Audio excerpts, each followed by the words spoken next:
अस्सलाम वालेकुम प्यारे दोस्तों, आज हम बात करेंगे एक ऐसे कब्रिस्तान की जो मुर्दों के लिए 8 करोड़ की ज़मीन पर बनाया गया है। और ये एक फरिश्ते का कब्रिस्तान है जिसकी दास्तान आपको भी हैरत में डाल देगी। दोस्तों, पाकिस्तान का वहद कब्रिस्तान जो कि इंतहाई नज़्म ज़ब्त और इंतहाई बेहतरीन तरतीब के साथ तमीर किया गया है, जो लोगों ने पहले कभी ना देखा होगा। ज़िंदगी पहले ही परेशानियों से भरी होती है, मगर अब तो मरना भी मुश्किल हो गया है, क्योंकि जब भी किसी शख्स की मौत के बाद कब्रिस्तान में उसे दफनाया जाता है तो जिस जगह तदफीन की जाती है उस ज़मीन के हज़ारों रुपए कब्रिस्तान की इंतज़ामिया की जानब से वसूल किए जाते हैं। फिर दीगर खर्चे लवाहिकीन बर्दाश्त करते हैं, लेकिन अल्लाह के नेक बंदे लोगों के मसाइल के हल के लिए अपनी कोशिशों में लगे रहते हैं। जैसा कि ये फरिश्ता सिर्फ इंसान लोगों की भलाई की काम में मसरूफ़ है और इसने ऐसा नेक काम किया जिसे लोग दाद देने पर मजबूर हो गए हैं। दोस्तों, इस नेक शख्स का नाम है खिज़र, जिन्होंने 8 करोड़ की मलकियत से खरीदी जगह कब्रिस्तान के लिए वक्फ कर दी है।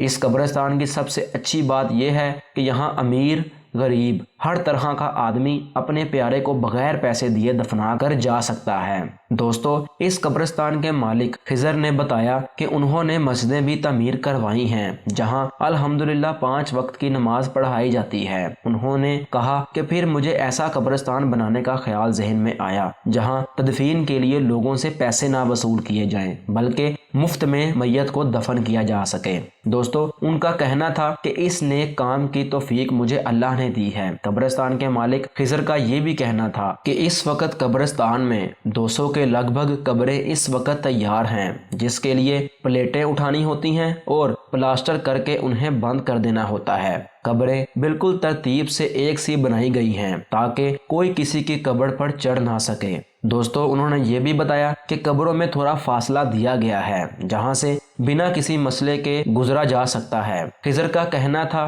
कि यहाँ किसी को कब्र ना तो पक्की करने की इजाज़त है और ना ही ऊंची करवाने की इजाज़त है। इस कब्रिस्तान में सोलर सिस्टम का निज़ाम भी मौजूद है जो कि पाकिस्तान के किसी कब्रिस्तान में मौजूद नहीं है। और ये ख्याल मुझे अल्लाह की तरफ से आया है कि मुझे एक ऐसा कब्रिस्तान बनाना चाहिए जो एक मिसाल हो हमारे लिए, और अल्लाह ने मुझे तौफीक भी दी।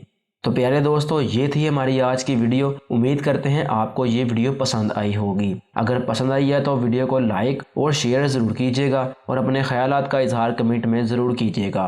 दोस्तों, आपसे मुलाकात होगी जल्द ही किसी दूसरी वीडियो में। तब तक अपना और अपने प्यारों का बहुत ख्याल रखिएगा। टीम मेरा पाकिस्तान को अपनी दुआ में याद रखिएगा। अल्लाह हाफिज़।